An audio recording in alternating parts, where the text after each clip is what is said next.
G-Tech Community Stadium for tonight's live fans forum. Thank you to everyone who's already here in this room, in the Legends, of course, here at the stadium, and to those of us, say that again, shall I? To those of you joining online as well. We appreciate you all tuning in, whether you're in person here or online, and we do hope you find this Fans Forum insightful. We've got some really cracking questions that we're going to get to as well. But before we get started, we've got a bit of housekeeping for you. Toilets, if you aren't aware, are just around the corner over there. And we aren't expecting a fire drill. So if you do hear the fire alarm go off, there are exits that are signed. So that exit down there where you all came in from is one of those exits. And there's also one around here as well. Now, tonight couldn't have happened, as I mentioned, without you all submitting your questions, so we are very grateful for you for getting involved, and we'll do our best to get through as many of them as we can. We will also open the floor to all of you here in this room. That will happen throughout. Now, I ask if you just try and stick to the topics that we are talking about at that moment when we open the floor to you. We will appreciate that. There will be time at the end as well for you to put in more questions to anything that you think we haven't addressed or anything that we might have missed or anything you just want to go back on as well. So we hope you appreciate the evening. It's going to be fun, like I said, but I think you've heard enough from me. Let's bring out our panel. And it's a great panel. Please show your appreciation, of course, to our head coach, Thomas Frank, the CEO, John Varney, and Director of Football, Phil Giles. Hello. Wherever you want to go.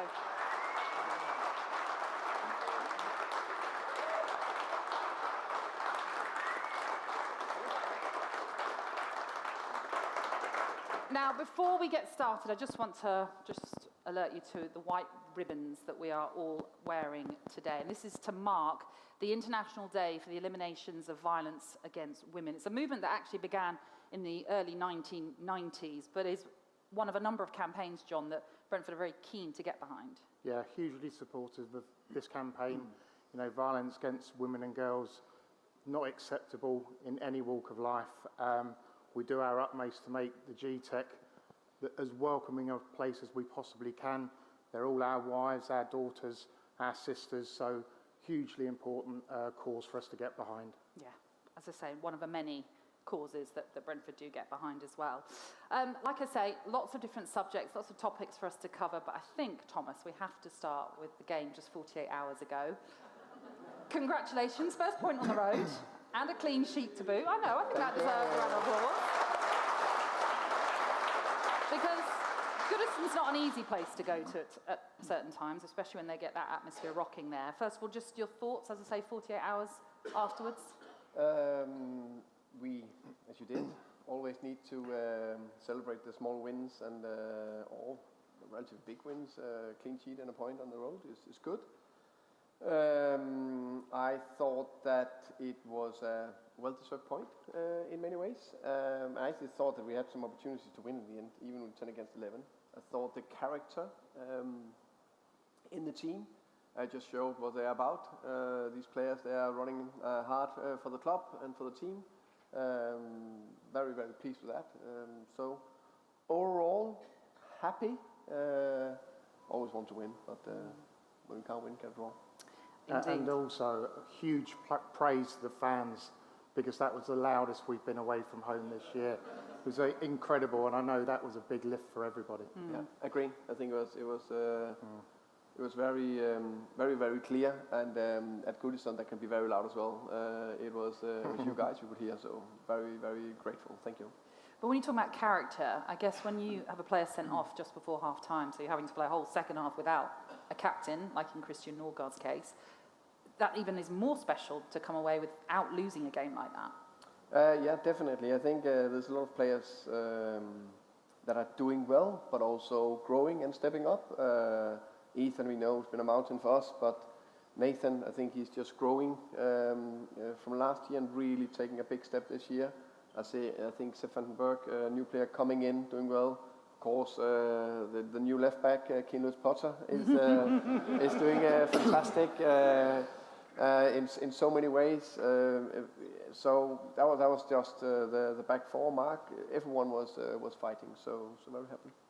So afterwards, and I know obviously when that red card was issued, you were not particularly happy with that red card.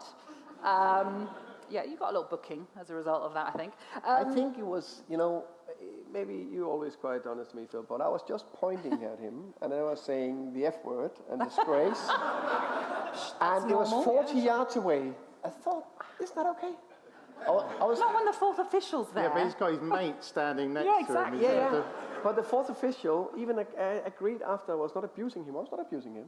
Okay. I didn't say any personal thing. I was very aware if I could. But you did highlight someone in particular. Yeah, but 40 yards away. Or was it someone in the crowd on the opposite side? It was. That's what it was. But I'm two yellows and I can't get the third one. So if I do that, then one thing I'll be in the stand. But the worst thing is being my wife. She will be absolutely killing me. So I'll probably sleep in a hotel for a week if that happens. So. Behave yourself then. The big Oh, sorry, did I get away from the red card? You did, because I'm coming back to it. You said afterwards you felt it shouldn't have been a red card for Norgard and that you would look to appeal it. Have the club appealed the red card? Yes. Okay. And with the most optimistic man over there in charge, but also the best to write the best letter and comment all the arguments, I'm confident that we will get it overturned. Is that what you have to do? You have to write down I'm mitigating. also the most optimistic guy. Okay, so, yeah. but is that how it works? I don't know what the appeal process is like. Yeah, you just literally write to them saying, we appeal, here's the reasons why. Yeah. And then if it fails, he blames me. That's the one. That's how it works. Okay, so and when do we hope to hear back on that, would you say? I think it's the Thursday after. So this week? Yeah. Okay. Well, we'll keep our fingers crossed, certainly, because obviously we've got Leicester coming up at home this Saturday. Just in general then, I should get your thoughts on the performance as a whole, on how the team's faring, and maybe on and off the pitch. So, John, let's come to you first. Off the pitch, how are Brentford faring right now? I think it's been a really good start to the year. We've some huge projects that needed to be delivered. We've now opened up the academy down at Jersey Road, which has required a lot of investment. I think at last count we were looking at the numbers. I think at Jersey Road alone, we've sunk north of £50 million over the last 5 years. So hopefully providing great facilities for our playing department. And then, kind of from an off-pitch perspective, we've moved offices out of the Sega building across the road into Vantage London, and we're just going through just a massive period of growth. So trying to bed new people into the organisation, but the academy's definitely put another layer on that. So, we're on budget. We've got the recruitment in that we needed to do, and hopefully we're providing everybody both on pitch and off pitch with an environment for them to succeed. Phil, let's come to you then. Season so far, 12 games in. Your thoughts? It's been good. I think it's been more or less what we expected. I don't think there's been any great surprises. We had some tough away games, we lost them. We've had some more winnable home games, we've won them. Yeah, I think so far so good. Integrated some new players. Thomas already talked about it, which is nice to see. So I think we did quite a lot of that over the summer.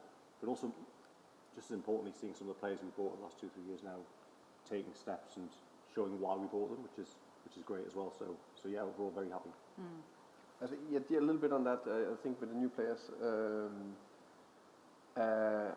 I think you guys and everyone, including ourselves, need to understand it's not that we just buy 3 new players and then 3 of them go straight into the starting lineup and then just perform on a top level. That is difficult for various reasons. 1 is Premier League. 2, we've got a good squad with good players, so it's not that you're just going in and just playing ahead of some of the players we already have. And 3, it takes time sometimes, and that can be injuries. So let's say Damsgaard, it's never a straight road to the top. So he had some, of course, 1 year coming back from a big injury. 2nd year unlucky to get a setback with an injury, and now you can just see all the hard work he put into it, all the hard work the staff put into it, the belief he now has. So now he's starting to show sign of the players. Keane Lewis Potter the same. Nathan played quite a lot last year, but I think he's showing even more signs of what we hoped for and can see in him. I think that's 3 good examples of players that are performing well and coming into a good level. So yeah, there's one. Stefan Berg has more or less stepped in from the start and played and done it very, very well. So, yeah, pleased. Let's get some of these questions then. And bear in mind, as I said, we've just come off the back of that point at Everton, the first point on the road for the team. There were a lot of questions on the away form. Neil Jennings, James Robert Peters asked questions about the away form, as did Paul Mackley, who in particular asked, in view of this season's away form so far, do you believe there really is a different mindset with the players and the coaching staff compared to playing at home, Thomas? No, I think if it depends on which game you look at. The intention is the same all the time, try to go there and try to win, no matter where we play. I've never said to the team once that we play for a draw. Always try to win. And I think the best example this year was the City away game. We played against the best team in the world, and the way I would actually say dominated them the first 20 minutes is insane. I think the first half, I thought overall we were the better team away from home against City. Then over the course of the game, of course, they showed to be the better team, but not like crazy difference. And I think it was only an error from a player that is normally not making error, Ethan Pinnock, that maybe took a point or something away from us in that game. And of course, the difficult away fixtures is difficult. We've never won an Anfield, never won at Old Trafford, even been close.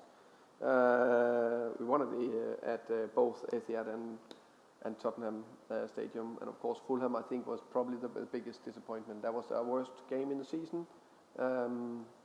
Unfortunately, I don't know if it's a rule, but if you play 38 games, there will be 3 or 4 that will be really bad performances. But if you can limit that to 3 or 4 in a season, you have a good foundation. Last year we had Everton home, I think Sheffield United away, and there was one more, remember, West Ham. With 3 bad performances, and it happens. It was very, very bad timing it was against Fulham. But is that the situation that we should be really, Phil, when we look at the away fixtures and how it had been a struggle to get a point even on the road, that we should consider the fixtures themselves, and they were, especially the first 3 in particular, really tricky? Yeah, well, what we look for, I look for, is performances, but performances relative to what you'd expect to do in that situation. So when we look at performances, we don't expect to go and dominate Man City, but if we perform better than maybe we'd expect to, then we're kind of happy. We think we're progressing. You know, that's a good performance. The result will be the result after that. Sometimes they'll go for us, sometimes they'll go against us. The important thing is to try and ignore that and look at how did we perform relative to the opponent we played against. In terms of the season as a whole then, again, loads of you already asking questions, even though we're just 12 games into that. Dominic Smith, Thomas, wanted to ask you a question about the thought process of playing players out of position rather than perhaps using a youngster who might be in that preferred natural position of where they're currently playing, let's say. Is it because you don't have the faith in young players currently?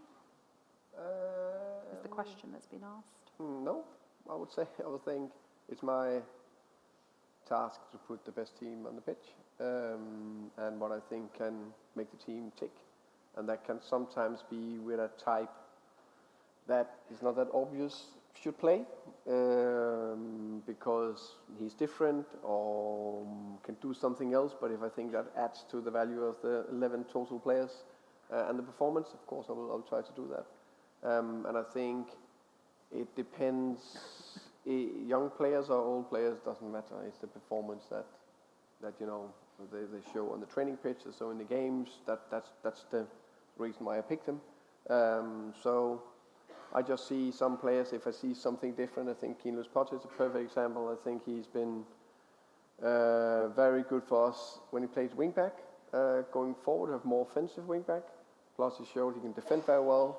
And we actually want to go forward and try to score goals. So if he can still defend and go more forward and better forward than others, then I'll rather play him, for example. Mm-hmm. One of the questions as well being asked is, how do we, the question from Jacques Alexander in particular, what do you believe, Phil, that we require team-wise to be able to sustain ourselves and reach the top 6, sort of 9 status within the next 2 seasons?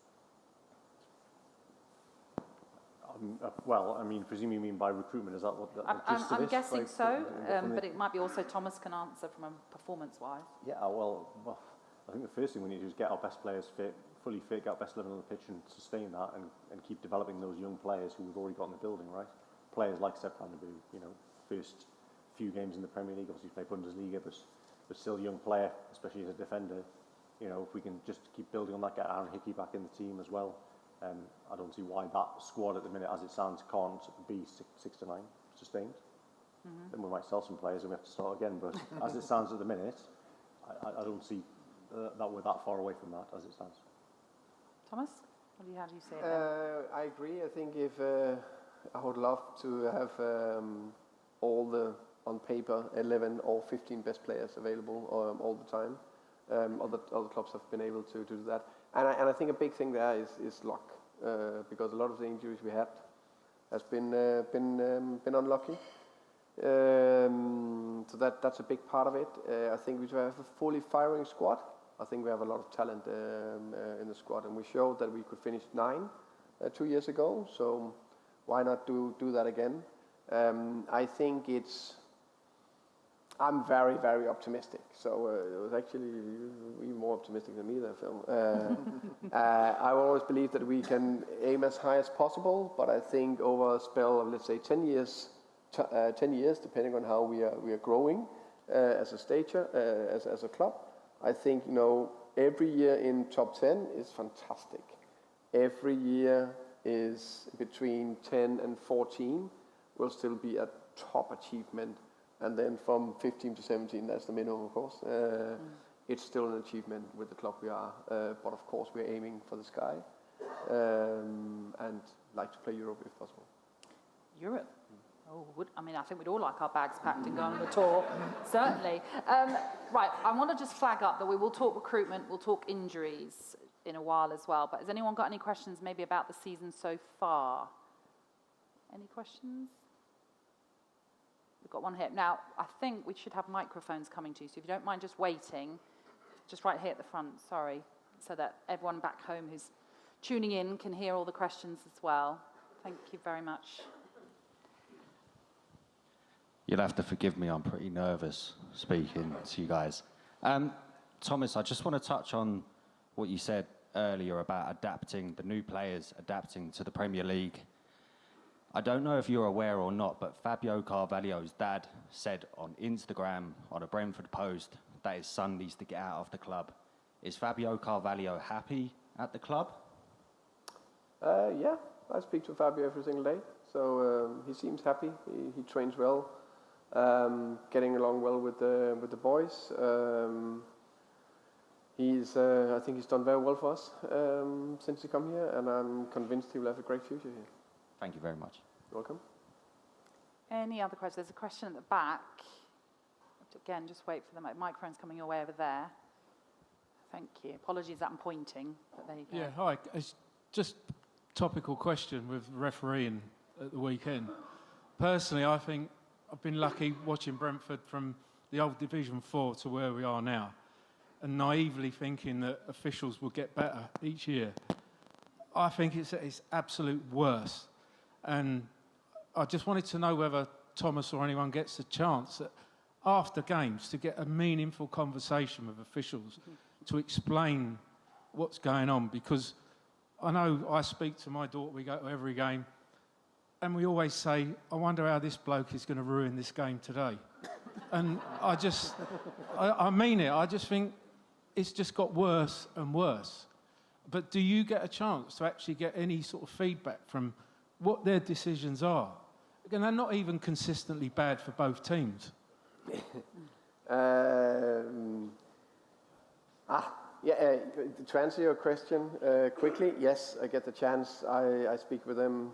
I made it a habit to go in there after each game to have a conversation with them, win, draw, lose, and good or bad refereeing. I actually think there's good refereeing quite often still. I think actually Chris Kavanagh did well, except from one situation where he probably didn't get the help from the VAR room as he should, because the on-field decision was correct. So besides that, I thought he managed that game quite well.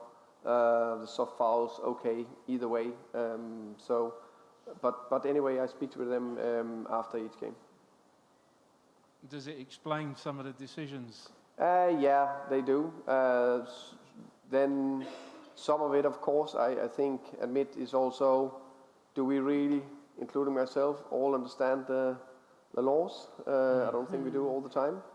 And secondly, of course, sometimes I don't disagree. I do disagree with what they explain. Yeah. And just give it a bit more context as well. I think Premier League have got a good man in Howard Webb. You know, Howard is really trying to lift standards, and he's a very open guy, isn't he? You know, if there is a question, a query, his phone is always on. He's available to talk to, and that's a really important starting point because he desperately wants to lift standards. Well, what I would say, just to play devil's advocate, is that with the laws, they are so subjective. What you think a foul is, I might not. And I think that's probably the biggest issue that we have with the refereeing decisions, is because they're based on subjective laws. But I get your point altogether. Any other questions on the team performance so far? Down here at the front, or in the middle, I should say. Hi. Hello. Good evening. Aside from injuries, do you think there's anything different on the defensive side we're doing this year compared to previous years? Because I have to say, I come to games expecting to concede at least one goal. And that's been true, obviously, apart from last weekend. But is there anything different that we were doing or should be doing? I hope you also go to the games with the expectation that we score between 2 or 3 goals per game.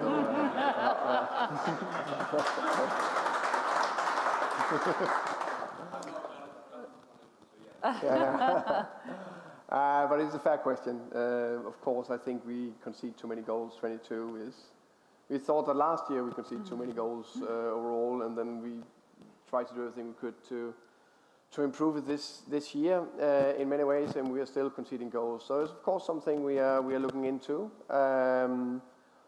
3 areas where we are really hard looking into is one thing first. I still think we concede too much in terms of what we should. I think we'll be a little bit unlucky with some goals, but even though those goals away, it's still too much. 3 areas. 1, crosses and defending the box. We conceded too many from being very good at the first two years in the Premier League. 3rd year we struggled mainly because of injuries, I thought. Then this year we don't have injuries, touch wood, on centre backs definitely. We of course still don't have our fullbacks back, even though the one who played that this season have done well. So that's an area we're looking into, and we try to train more about being more aggressive on the side, stopping crosses, and how we do it in the box. Then this year we have conceded more goals from our high pressure, which is an area where we're unbelievable. So last year, and we go man-managing on the pressure, very front-footed and aggressive. Last year we conceded 5 situations, goals, chances, breakthroughs. That was actually only 1 goal. We conceded 1 goal from 5 situations last year. In the first 9, we conceded 12 situations. I think it was 3 or 4 goals. So that was a little bit unlike us. So we adjusted that, and it's looked better the last 3 games. And the last one is that we try to build more. And from that, we have conceded 3 goals, I think, 3 or 4. Can't remember.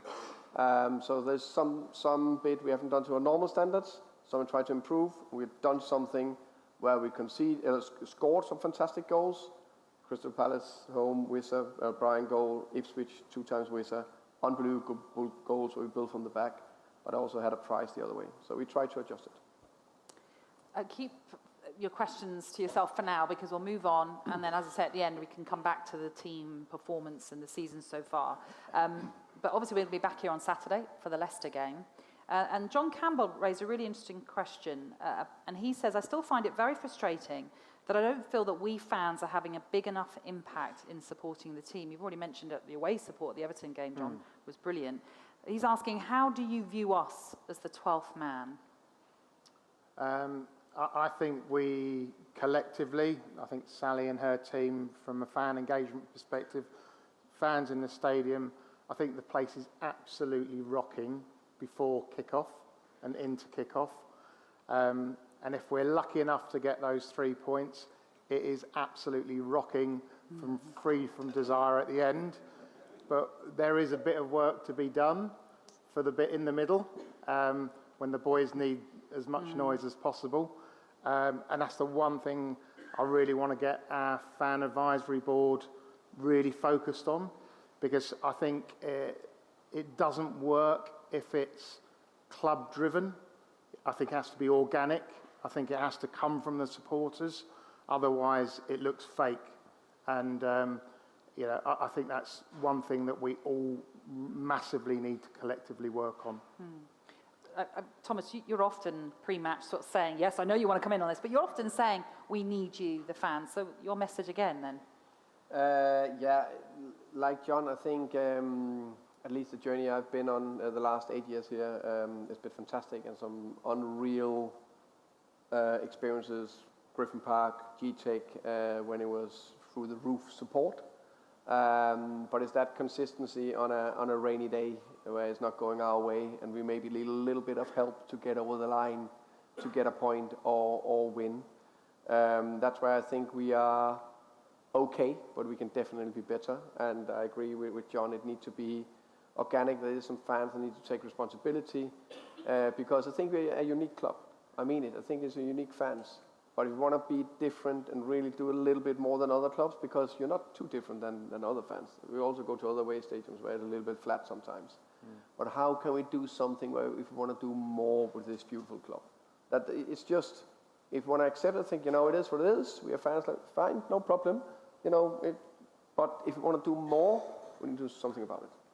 But there are some green shoots, because I did notice our new centre forward came on for how many minutes did he play at Everton? 25 minutes. 25. He's got 2 songs already. So there's definitely something going on. That's true. Just got to make sure everybody knows that song, or the 2 songs anyway, for the Leicester game. Matthew de Rosario, it might be similar, but he's asking, is there anything we can do to promote this great club further? Now, whether Matthew is talking about from the fans or from you guys, I don't know if there's anything you would suggest. I think a lot of that comes back down to that match day experience and the way that we're playing on the football pitch. Because, if we've got that great atmosphere in the stadium, the broadcasters love it and they want to come. And if we're playing the football that we're playing, they want to come. And clearly, the more games that we get exposed to, the broader territories that it's reached out to, that can only be good for the football club. But it's also, I think, a lot of the work that we're trying to do now is clearly internationally facing. But I think there's also a big job for us still to do in the local community. Within, striking distance of this stadium, 1 million people live. And that's a huge fan base for us to go after. So I think we've got to start pulling a few more levers, like Wheatsheaf Park, where we've got great football going on there with the academy and the B team. We've got to start selling that out each week, and we're starting to see some great attendances for the women's games at the G-Tech. So, we're all on a journey with it. Catherine Cook asked the question of, what do you think the biggest challenge for the club will be in the next 5 years, and what do you anticipate the response to be? Phil? Well, number one, staying in the Premier League. That's always a challenge. If we can keep doing that for another 5 years, fantastic. I think the biggest challenge outside of that, though, is taking the academy from where it is now, which is, obviously, we just opened, we opened a little while ago, but we became a Category 2 academy last summer, and we've got to now progress that to be a real top academy. How can we do that? How can we be up there with Man City or with Arsenal or with Chelsea in terms of the players they've produced? And that's a big challenge. So, and going from nothing to there, no one's ever tried it before, right? So, and that'll help make us more sustainable as well. So that for me is the big focus. We've made a fantastic start. We've got some really good people, good staff, and some good young players as well. So that is the big new challenge for us, I guess. John, what about you off the pitch? I think it's for us the big challenge is financial sustainability. It is a tough league. It's hugely competitive. These guys want the best players that they can possibly get, and that all costs money. So, I think that the big challenge is making sure that we can keep balancing the books and we can do it in a sustainable way. There was a question, actually, which is sort of directed to you, Phil, about ensuring that Brentford, when they're doing their deals, keep within the right side of the financial fair play rules. How hard is that? I'm trying to find it. Apologies. Yeah, no, it's fine. Well, up to now, it's been really easy to stay within the financial rules, because the financial rules allow us to make a loss of £105 million over a rolling 3-year period, and we get nowhere near to that. We're not even close. So we've had huge headroom. Quite frankly, I'd love the money to get us closer to that headroom. That would have been nice. So in terms of the financial rules as they stand right now, not a problem. We're absolutely fine. In terms of, but as we go forward to next season, the rules are most likely to change. Still needs to be ratified, I believe. Yeah, we're operating a shadow year Yeah. on squad cost ratios. Yeah, exactly. Squad cost ratio. So that will enable us to spend a proportion of our revenue on the playing side, and that will take us closer, because more or less what we earn, we spend anyway. So we'll be closer to that headroom, and so it will take a little bit more focus from all of us, but from me in particular, to make sure that we stay within that and don't break those rules. I think it's 85% of our revenue we spend on the squad. So so that's bad for us compared to the other. Yeah, basically. Yeah, profit and sustainability would have been a better place for us to stay, but it's going to change. I think the key for us is, and I think where we underestimate it at times, is just the good governance that we have around the football club. And a lot of that is down to alignment. So Matthew knows exactly where we're at from a financial perspective. We've got a really good independence on the board that are holding us to task. We aren't, as Phil said, we're not a club that has a huge amount of finances sitting down the back of the sofa ready to go and spend on players. So that keeps us honest as well. That question on financial controls was posed by David Neal, so thank you very much for that one. As we are becoming more of an established Premier League club, John, this is a question that's aimed at you. Is the identity and culture of the club changing also? I hope not. But as we all grow and get older as individuals, and the club's no different, we do change a little bit. I think we've got some fabulous guardrails here as a football club to keep us on track. We've got a great owner who's hugely committed to the football club.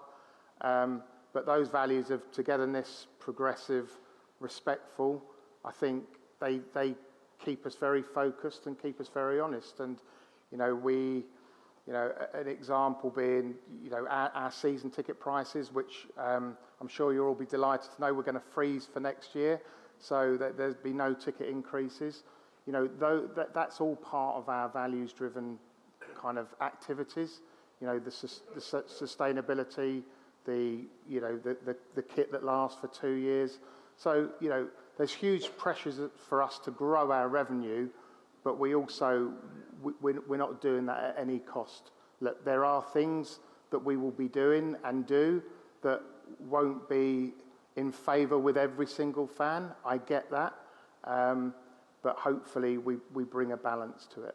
And that was Robert Burgess that asked that question. But just to reiterate, season ticket prices have been frozen. Yeah, do you know, I thought there'd be a slight ripple. I was thinking that too.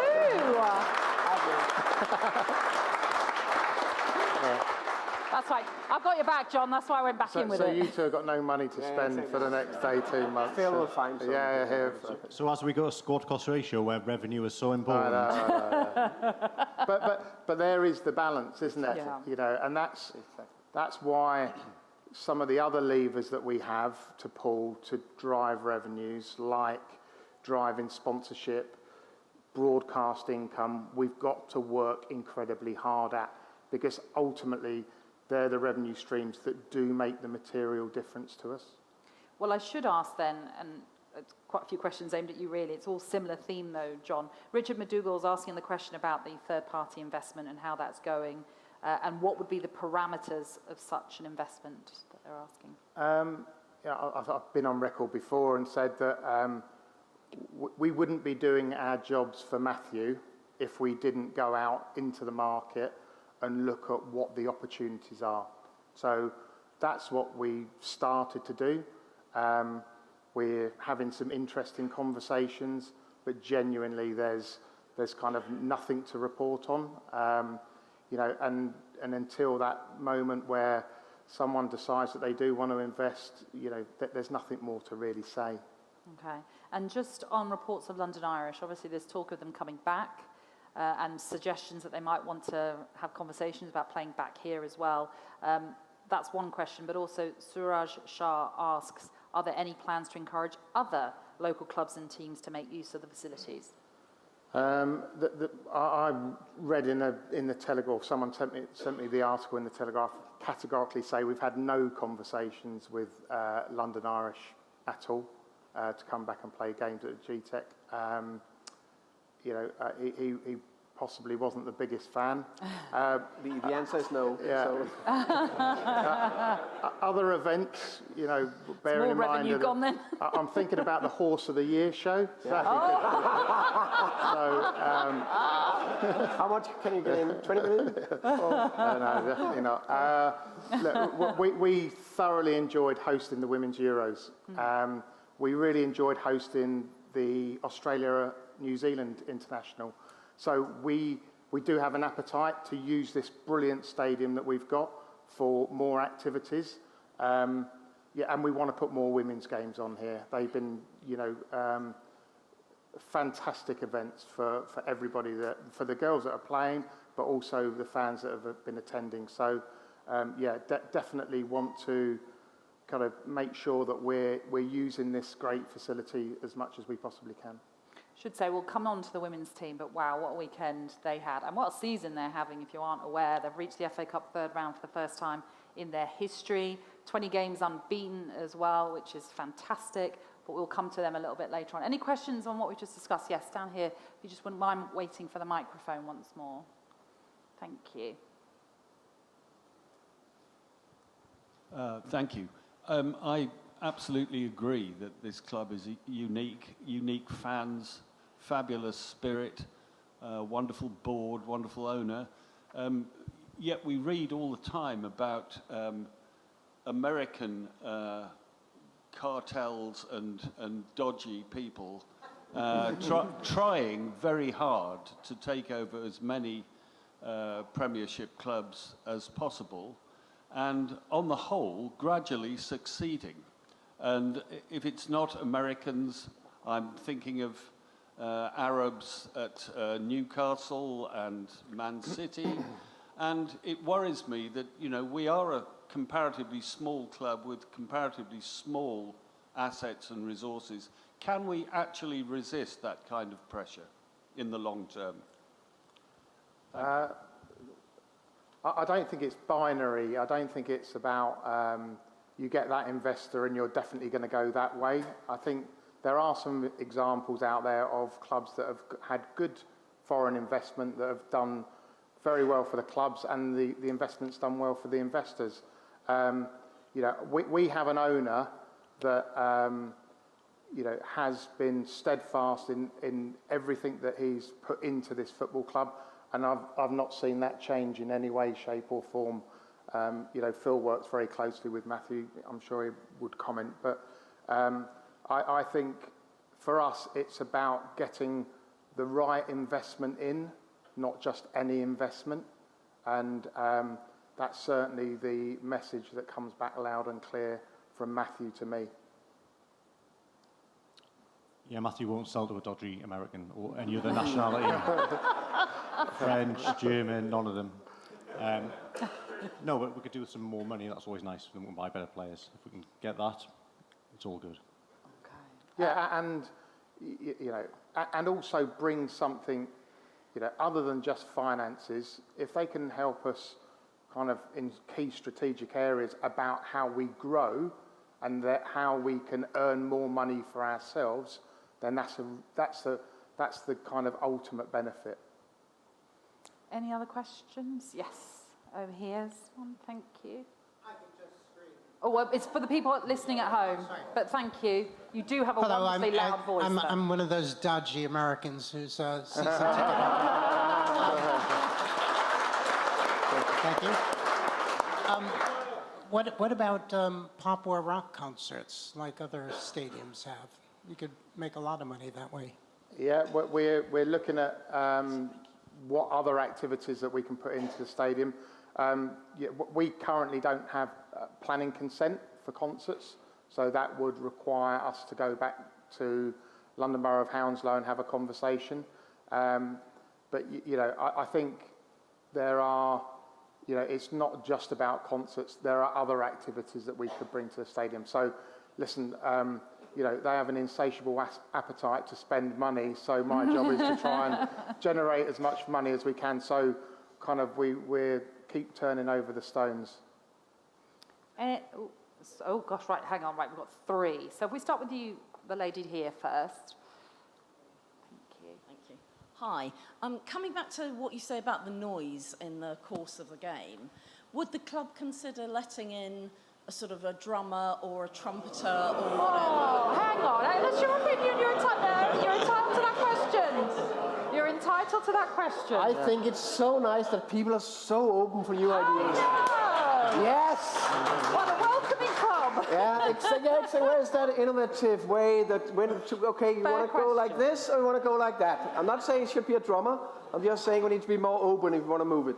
Thank you for a very, very, very good question. Fair question. And if you want my answer, yes. But I'm not... You could do a one-man band on the sideline. I promise you I'll be good. I'm sure you would. And sir, you had a question here. Good evening. My question is about the academy. Do we have a particular player profile that we're looking to develop in the academy? And then also, academies these days, it's not just about transitioning players into the first team, of course. It's also about revenue generation as well. So do we have any targets around how many players we think we would transition into the first team, or how many we would like to transition into the first team from the academy? And separately, how much revenue we think we can generate from sales from the academy? Well, to say the first part of the question, do we have any particular profiles in mind? The answer is no. The reason for that is because we really want to focus, especially at the youngest age groups, just on raw attributes, highly skilled technical players in particular, and obviously as they get older, the physicality to play in the Premier League. If they've got that, we'll make something into them, right? Thomas might play a certain way now, but if we develop players who are totally misaligned, but the level is there, we'll change how the first team play to accommodate them. We'll evolve and adapt. Plus, of course, a 9, 10, 11-year-old now, in 10 years' time, the way the game is played, the way the rules change, all the rest of that can evolve anyway. So trying to fit things 10 years in advance, it's impossible to do. So the answer is no. Do we have any targets for how many players we get into the team or how much we sell them for? Again, not really. As many as possible, preferably. But again, very hard to say. All we can do really is develop the players to the maximum possible level.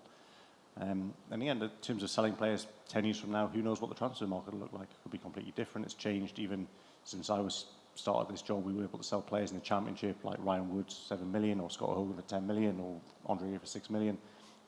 Very hard to do that now in the Championship. The economics change, but also the regulations change. There's this Diarra case, I don't know if you heard about that, some regulatory situation in terms of players and their registrations.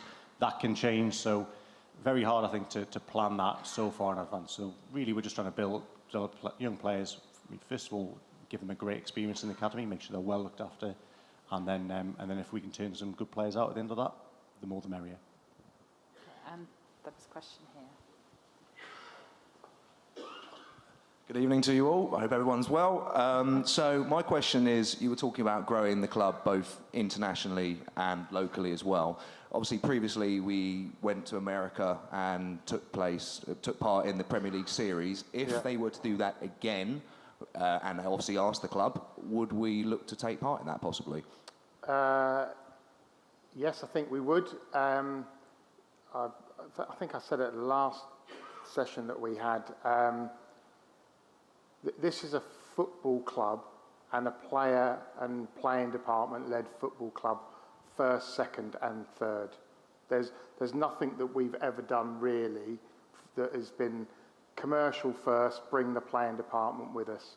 So he was definitely a little bit nervous about going to the States.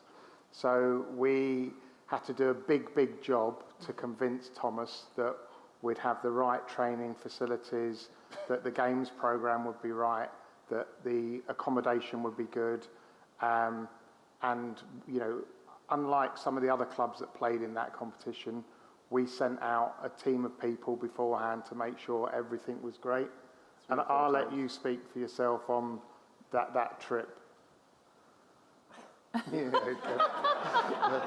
I need to give you a little bit. That was the best pre-season tour we ever been on, in every aspect. And a big thing was, of course, the preparation that John and his team and everyone have put into it. So that the people went out there 3 or 4 times and make sure everything was top.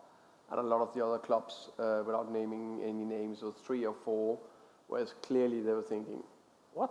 Have you got that training ground? Have you got that hotel? And have you got, okay, you know.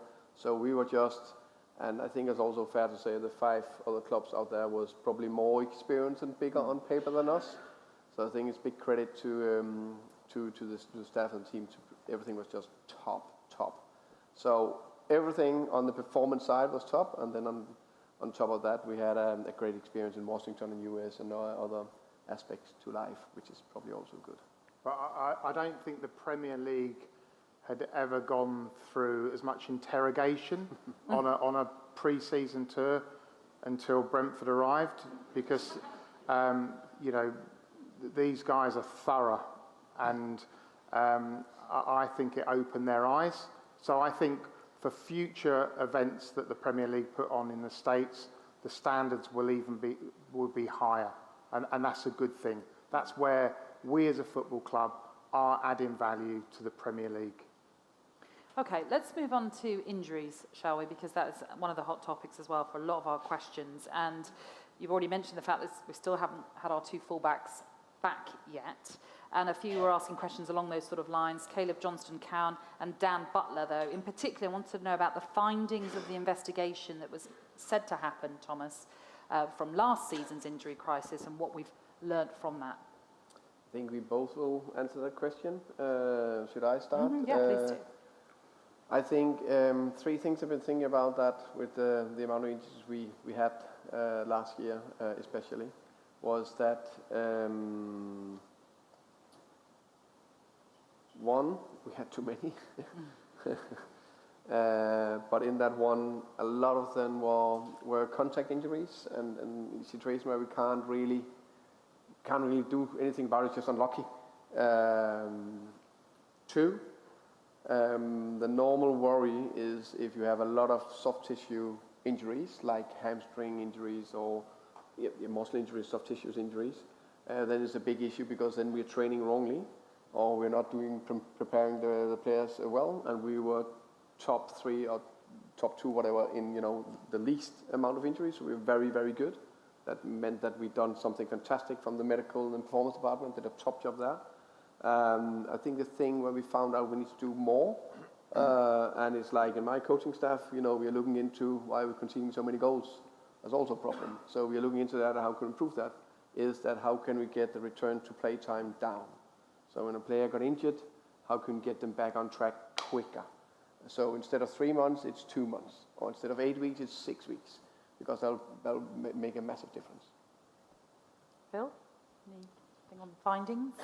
Yeah, so taking the positive of injuries, I know there's 2 positives as far as I can see. I know you see 0 positives, but I see 2 positives. Number 1, it gives you an opportunity to play other players. I love that. Like, Keno Spotter might turn out like the best left back in England. You might do, and we would never have found that out without injuries. So that's first positive. Second positive, it forces you to go back again and look at how do we do things and how can we do things better. And I don't see any major problems with anything we do. What I see is maybe we could, what we saw was maybe 1 or 2 details that we can put in place to then just elevate the level once again. But that's normal, right? We're always doing that. We're doing it across every area. We're saying, how can we do this even better the next time, and how can we be ahead of every other club in this potentially in this area? So to give a couple of examples, some of the Sundays this year where normally the players would have had off, we've actually asked the players to come in, do a recovery day, just to get on top of it a little knocks earlier, just to make sure that the players are recovering well, to make sure that we're ready for the following week. So not massive changes around the place, but little details that we can potentially put in place. Where we have players scanned or imaged, we've asked now for more than one opinion on that. We use external specialists a lot. There's a lot of consultants in terms of knee injuries, hamstrings, or whatever. Can we get second opinions? Can we get third opinions? Can we make sure that we have everyone, the best available information to base decision making on? So again, no major problem, just a kind of a reaffirmation of good processes. But as Thomas says, injuries ultimately, the vast majority are bad luck. So you can't really predict them. All you can do is look at every little detail around that and just make sure you're at the top level, and then the injuries that you will still get are handled in the best way. Well, one for you then, maybe, Thomas, from Andrew McClinton. He was saying, is there a way that we can track when players need a rest in order to avoid an increased risk of injury? Yes and no. Of course, we're looking into the players like with a holistic picture or a focus. How have they performed? How fatigued are they? How many games have they played? How do they look when we look in the eyes? How are they clinically? All kind of screening measures. How they perform there as well. So all that we take into consideration, and then we also have that talk with them if they can perform. And of course, they always say yes if I ask them, but. Some of them are more honest. So all that we take in to consideration before we take the decision. So it's not many where I think we would have done a lot different to avoid the injury. There's one or two we always look back at. Could we have done something different? And then we try to learn from that. Mm. Well, John Randall then asks the question of when do we expect to see Aaron and Rico back? Soon, hopefully. I said that in the press conference as well. So instead of getting the hopes up too high, I think Rico is definitely sooner than Hickey. And I think it's more that, okay, this week I will roll him in the squad kind of thing. Of course, we will tell when he plays a match again or like a friendly or B-team game. But I think it's better that way instead of saying it's 2 to 3 weeks or it's 10 days or it's 4 months. Okay. Yeah. But there's light at the end of the tunnel. With Rico especially, yeah. Okay, well, that's good to hear. Obviously, we've talked about the fact that we had our first clean sheet at Everton just on Saturday. I don't know if it's linked, but Michael Pryor was sort of asking, what should we do to improve our defence based on the clean sheet situation? Phil, is there anything there? Is that a recruitment issue?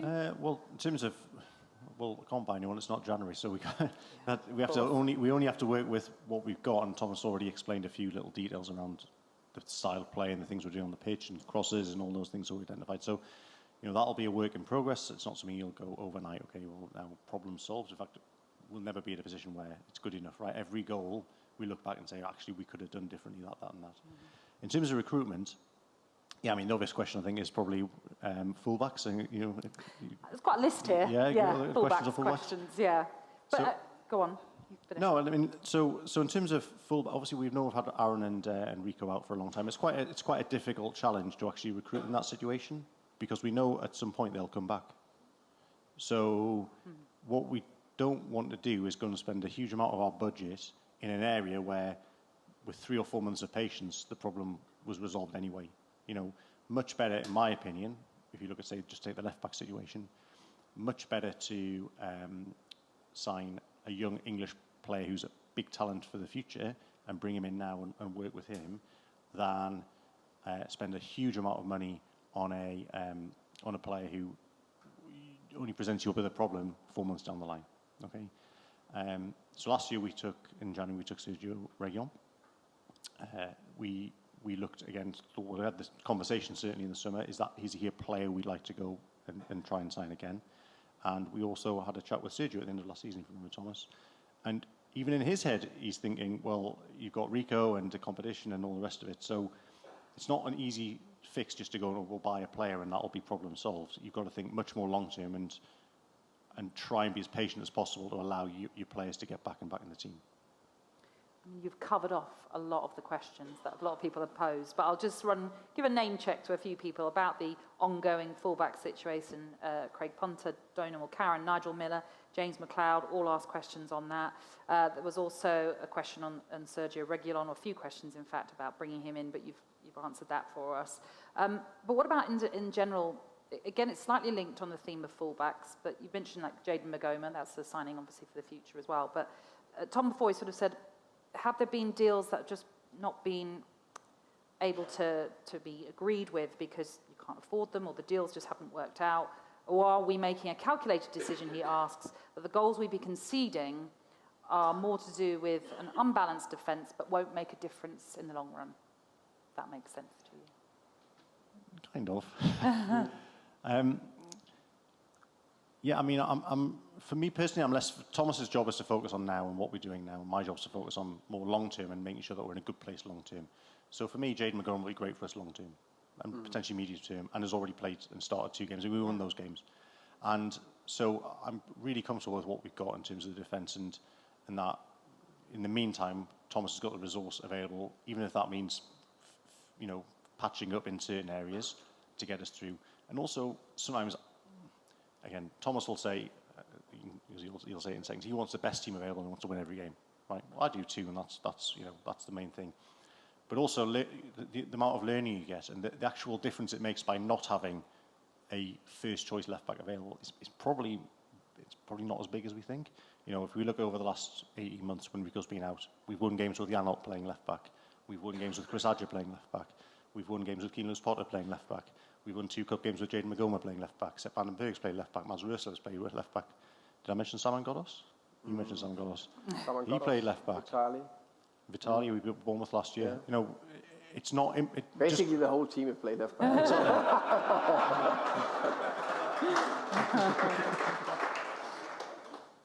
Exactly. And we've done fine. And last season, okay, we didn't finish as high up last season, and it has an impact over the long term, but we were able to fill in, and yeah, it isn't a major problem in my opinion. In terms of... Can I just one thing, because Phil got a top point.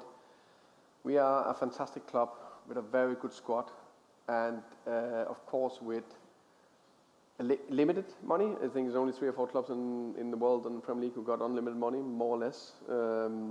So when we got Aaron and Rico, who's 2 fantastic fullbacks, and we know they'll come back, even if things are a little bit longer than we thought.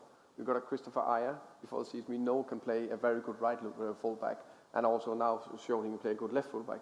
And we got a Mads Worsley, who also can play a brilliant right fullback. So that's 4 good fullbacks in the squad. You can't ask for more. The problem was we probably had the 2 left-footed out for too long at the same time. That's why we've been a little bit unlucky, and we can't just buy a new one to 30 million or how much it will cost to replace the 2, or 40 million, how much, because we probably want to invest in other areas of the team we think can make it better on the longer term. And I do agree with Phil, even I think it's annoying that we can't play our best team, that we find out about players where they can fill in for the future. So we got a lot of knowledge about Sepp van den Berg. He can play probably both fullbacks. Not probably, he can. Now we found Keane as well. What does that give us of answers for the future in terms of us investing in the right areas so we use our money in the best possible way? You've enjoyed the challenge as well, slotting in players into players' positions. Sometimes. Sometimes. I think the conclusion from this evening is we've got too many left backs. Maybe so. Well, just a general question then, Ken Johnston asked, is why do we not, and I know we brought in Sergio Reguilon last season, but why do we not use the loan system more? Yeah, I think we get that at every fans forum, the loans. Yeah, well, the first answer is we do use loans when needed to fill in certain gaps. I think back when we got promoted, Winston Reid, if you remember, Winston Reid came in on loan to fill a gap. Yeah, we only had one, haven't we? One loan. Yeah, Reguilon last season. Yeah, Reguilon, yeah. That's Winston Reid. Yeah, okay, 2. Yeah. 2 loans, okay. Neil Mopay was on loan last season. 3. Any more? Too many loans. We're having too many loans. No, but I think I've said before, it's you're basically developing someone else's player, and you're missing the opportunity to develop our own, and that's the main reason. But it's not impossible when there's an opportunity, and it's the right opportunity. Of course, we do it. Alex Woods asked the question of how much harder has it been as an established Premier League club trying to take our squad to the next level via the transfer market, and are we having to think a lot more outside of the box than we were 5 years ago? So the first part of the question, sorry, say the first part again. The first part was just how much harder has it been now that we are in the Premier League to try and take our squad to the next level? Well, only in the sense that that in order to improve, I mean, obviously developing players is the first primary way of improving, but the better you get, the fewer players out there are that can improve you. It's actually quite hard when we look out there at players to find players who you go, yep, he can challenge for a position or take us to the next level. And as Thomas already said, sometimes you see players who you think can maybe do that, but it's going to take time to get them in. And how often do we see that player comes in and goes through the roof straight away? So the challenge is only in the sense of the better you get, the fewer players there are. But I would say overall the challenge has always been there to find players we can afford who are better, who can get in our team. And that's the key question, is affordability. So the second part of the question about thinking outside the box, yeah, not so much in a recruitment context. We're not trying to reinvent the wheel of recruitment. You're just trying to sign good players. So it's the other stuff we do around. We try and think differently, but recruitment's a bit more straightforward. Okay, just a couple more questions, really, more for you, really, Phil. Who are the players out of contract in the summer, and are any of those a concern? So that was from Peter Gray. So there's two types of out of contract. There's out of contract, but we have an option year on them, and there's a few players like that. I think Josh De Silva is one of those, and obviously we'll have to get him in the team, and then look at his situation. Christian Norgard is one of those. Miles Part Harris is one of those. The only player I think who's out of contract who we don't have an option year on is Ben Mee. Okay. So we'll obviously cross that bridge when we need to. Okay, and just lastly on this recruitment side of things, Angela Frayne-Bell asked the question, because we talked a lot about bringing in, but she asked, how do you stop competitor teams raiding Brentford talent in the transfer window? So yeah, to split that up into two parts, do we want to sell players? Yes. So we actually do want, not raid. The second part is raid. We don't want to be raided. That's a bad thing. But actually, in terms of selling players, yeah, of course we want to sell players. There's virtually no club in the world who doesn't want to sell players. It's all you ever hear now from clubs that we're going to develop players and we're going to sell them, and that's how we're going to be sustainable. And that's obviously what we've done for many, many years. And it gets harder and harder, right? Because the finances of football has changed, and every club is trying to do it now. So listen, we've sold 2 big players in the last 2 windows. Will that continue in future? Most likely, I guess. We'll continue to lose our better players, as we always have. And it's just about, you okay? Yeah. Nearly fell off the stool, but I'm all right. I said we were trying to sell players and you fell off your chair. That's You should be used to this by now. We've done it for so long. And no, like, you need a market out there to sell players to. It's one of the main areas of generating revenue. Well, it's the main area, really, after John's work, obviously. I'll open the floor for questions in just a moment, but we should talk about the women's team, John, if I come to you, because there were a few questions that came in on them. One being, if the women's team is to grow and they can't yet move to the GTEC permanently, are there plans for a bigger stadium that they can play in? Very topical question, because as Natalie said, they got through to the 3rd round of the FA Cup, and they've drawn Fulham in the next round. So we're having a conversation with Carly and the team. You know, where do you want to play that game? Obviously, it's the weekend of our Newcastle game, but obviously they go on the Sunday. But we need to let that be a playing decision. It's up to them. You know, at the moment they're an amateur side, and we should allow them the ability and the decision to decide where they play that game. So, and I know there's been lots of people emailing in saying, can we get it at the GTEC? We need to let kind of nature take its course, have those conversations. You know, at the moment they play at Bedfont, and they really like playing at Bedfont, but they're a great host for our women's team. You know, and on an average game, they're going to get probably around 300 to 400 people going down there. When we really put our weight behind it, we've had around about, I think the biggest one we had down there, Sally, you're in the room, aren't you? Was it 1,100? about 1,100. So yes. I'm sorry. You know, we have Wheatsheaf Park, which is a fantastic venue, brilliant playing surface, good facilities, and we think that could host around 2,500 people. So there's room for growth there. But, you know, I think that the key is to get more regular fixtures back in at the GTEC, because that's, you know, everybody's had a thoroughly enjoyable afternoon coming to watch the women's team play here. Yeah, certainly so. And like you say, you're open to the idea of maybe that FA Cup game being here, but if they want to play at Bedfont, it's their choice, obviously. It's their call, and so it should be. You know, that they feel it's... I think Fulham are, other than ourselves, the lowest ranked side left in the competition. So I think it's one that they really want to go for, and we want to give them every advantage they can have to try and win that fixture. And I did them a little disservice earlier on when I said there was 20 games unbeaten. It's not, it's 20 consecutive wins, which is mightily impressive. Yeah. And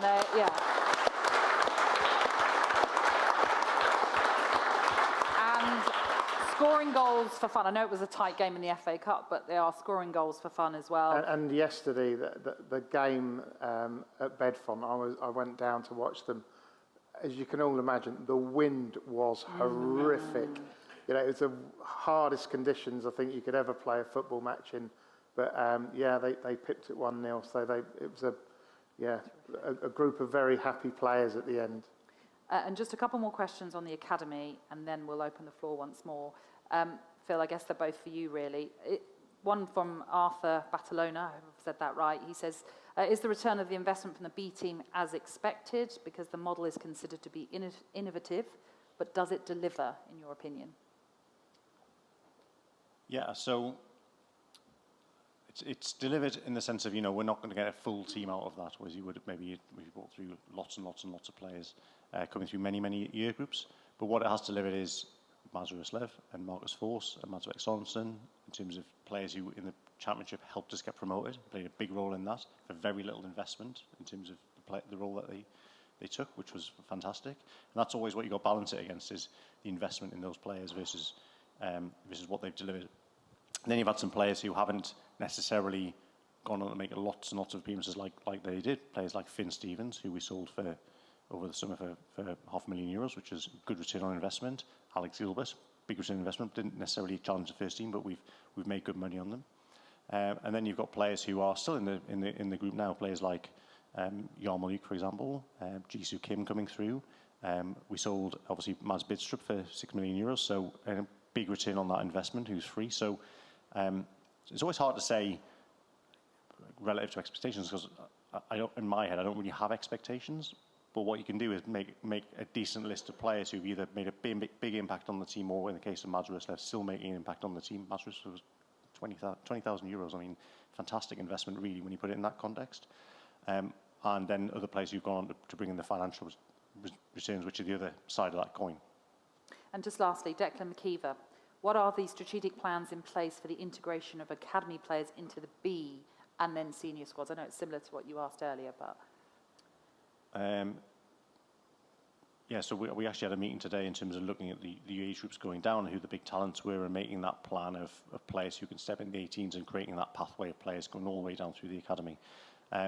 Yeah, I can't really answer it with some clever answer. I mean, it's as simple as develop really good players and then find ways to get them in the squad, and make sure that when we're looking at our first team plans, are mindful of the players coming through, like Jisoo, but also, you know, Benjamin Arthur, obviously Benjamin Fredericks. You know, there's some players who are in the B team now who we already think, you know, have got potential to go on. So we don't want to block their pathways. Okay, shall we open the floor then? Anyone have any questions? There's one here. So thank you. Thank you. I remember a player we used to have. I think his name was Ivan Toney. I'd just be interested in some background to the transfer deal and how that went. It seemed like it was a bit like a game of poker at the end. It all went very last minute, down to the wire. I think the team we ended up signing for were also interested in another player from an Italian club. I can't remember who it was now. But just some background to that and how that unfolded on the day, because it was nearly midnight, I think, when it finally got announced. I just wonder some background info on that, really. Yeah, it was quite a long day, that one. The best time to sign players the best time to sell players is obviously at the end of a window. So the fact that it sort of goes on and on and on, and sometimes it just does so naturally. It's not like we're trying to drag it out. It just goes on and on and on, and people's minds only get focused right at the last minute where we think, well, are we going to do this or we're not going to do it? So that's natural.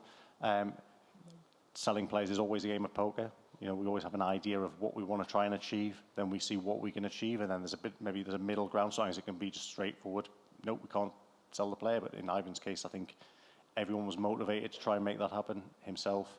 A year ago, obviously, he would have walked out for free in a year. So yeah, it's always a game of poker.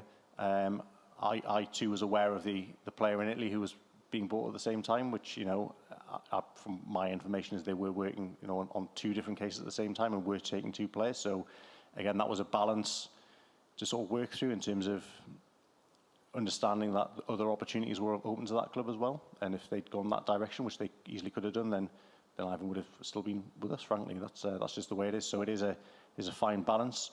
I can't give too many more details in terms of specifics on it. But yeah, so what I can say is when I woke up on that morning, we hadn't agreed a deal with them. That wasn't agreed. But I think I signed the documents at around 1 a.m. the next morning. So by that time it was done. So yeah, I think it was something that all parties were motivated to want to happen, and it got done. So we were all happy the next day, right? Any other questions? Oh, right down here at the front. Very keen. I like it. You'll have to tell us your name as well. Wearing your Brentford shirt, it's lovely. My name's Shay. Hello. And I have a question for Thomas Frank. Do you think that being at Brentford has changed your view on football overall? My view of football? Yeah. That's a good question, by the way. That is a fantastic.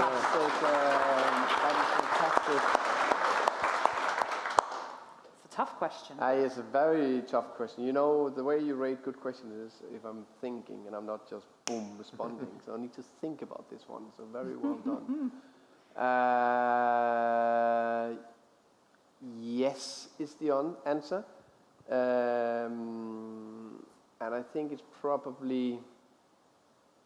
Yeah, my own way of seeing football. I've learned a lot and developed a lot as a coach the last 8 years, and that's by being at Brentford and small examples. Probably prefer to play 4-3-3. Never, ever, ever in my career played a 3-4-3 that I changed to. Doing my first. After 8 games, I found out it was pretty shit. So I had to do something. So we changed the system. I think actually 10 games anyway. Changed the system 3-4-3. So and then I also changed the system to 3-5-2, and now 4-3-1. So that definitely part of changing. Then I would say the focus on set pieces from Brentford, especially Phil and Raz and Matthew. It also changed my view and understanding of how important they are. So yes, the answer is yes. May I ask how old you are? 11. There you go. That's the tough question. Who's next? Who's going to compete? Oh, we've got a young boy here. Let's get the mic to you. And you're going to have to tell us your name as well. My name's Roman, and this question is to Thomas Frank.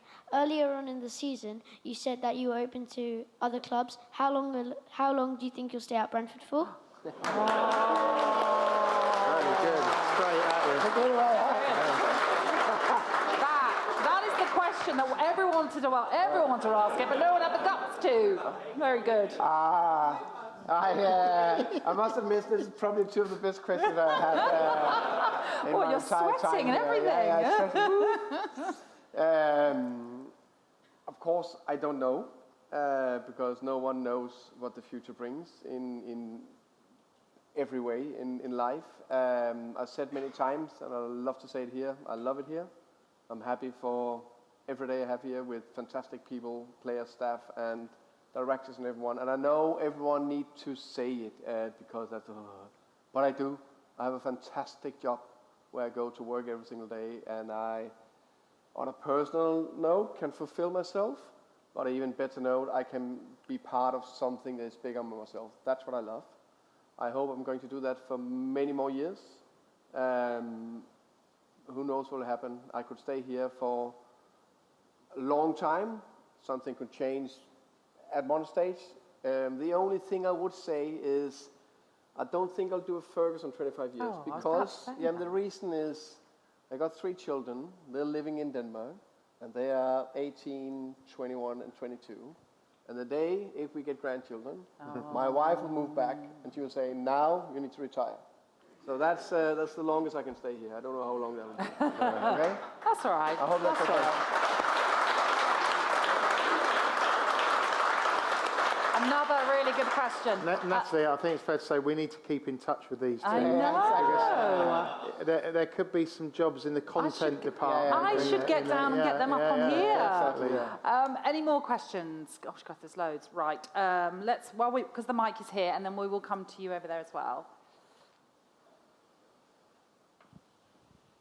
Thomas, you mentioned early on about the fast break, and it's been remarkably successful with your fast build and quick goals this season.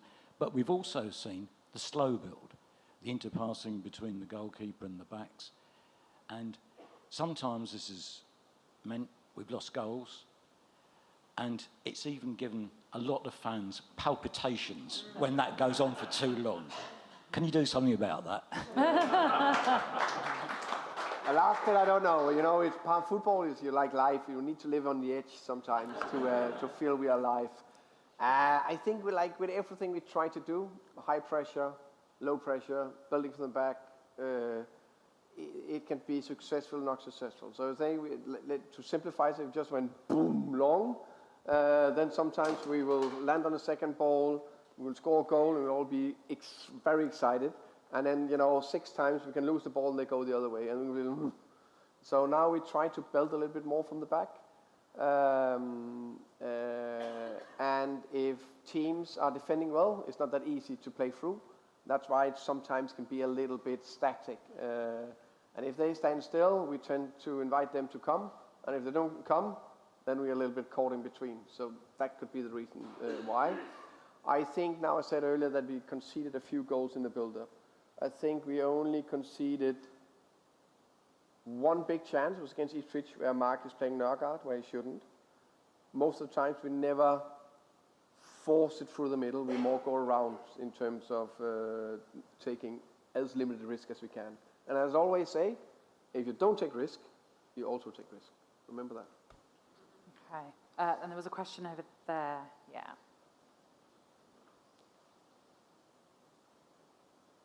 Thank you. Evening, everybody. I'm just bringing the women's team back into the conversation. Obviously, we've all paid them their deserved congratulations tonight.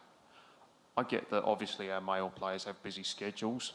I was just wondering whether it would be worth encouraging them to pay their congratulations to our women's team a bit more often, given the historic and unprecedented achievements they've already achieved so far this season, and perhaps to broaden the question a little bit more widely without putting too much expectation on the shoulders of our male players.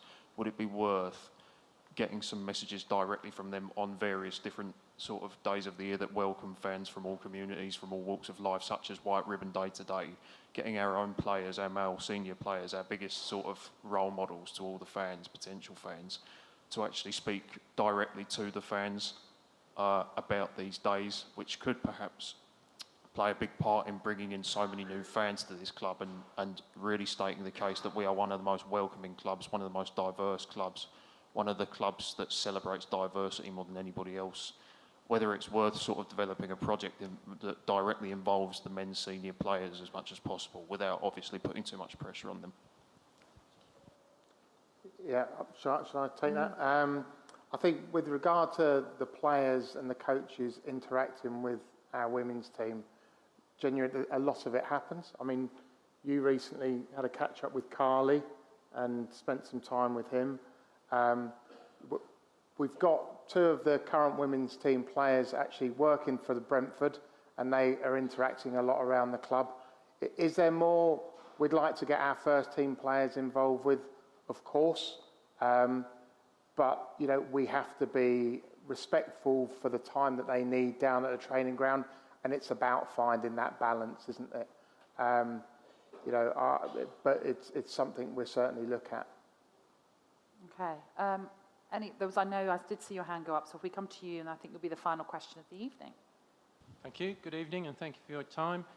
Question on XG.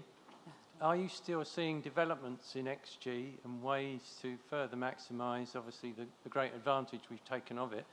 And do you find that incoming players have a good understanding of XG in accordance with our existing squad, or do you have to perhaps bring them up to speed on the Brentford way of interpreting XG? So the first part of that question, in terms of advancements of XG, you're talking about the way it's calculated and...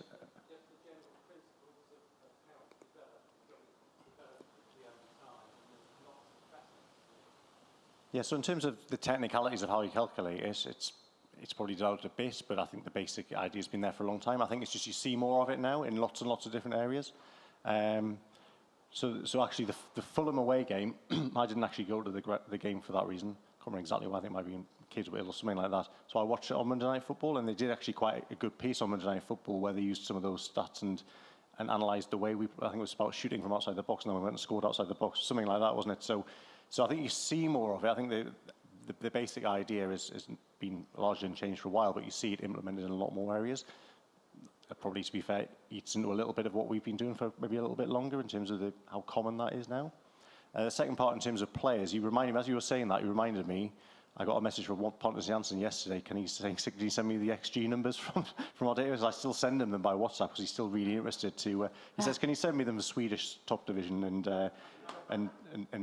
Premier League? He's really interested still, even now, in terms of getting those numbers. But actually, he's actually more of an exception. I don't try and personally put that on the players too much. I think some of them will be more interested than others, and they can have their own interest in that. And some come in and want to speak about it more, and some less, and that's fine. But it's not like players come in and we go, right, sit down, we're going to do a maths lesson. That's not normally how it works, unless you do that, Thomas. No.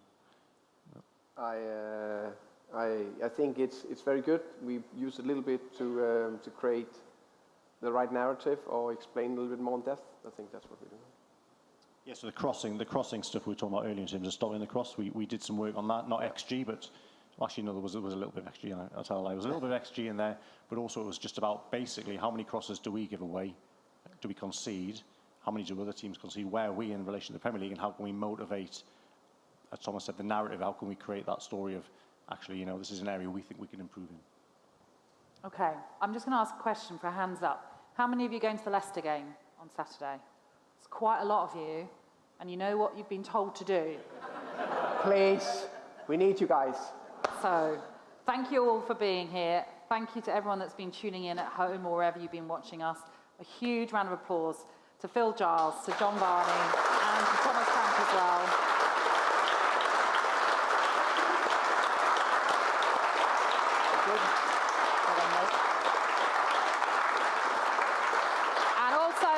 Thank you to all of you for your questions, whether it was online, you submitted them, or in this room today. I'm watching the pair of you. You're very good.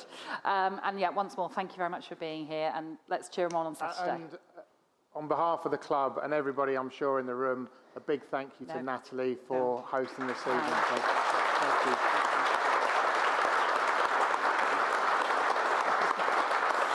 There we go. That's us. That's us. Oh. Thank you. I always worry I'm going to go, oh, so great.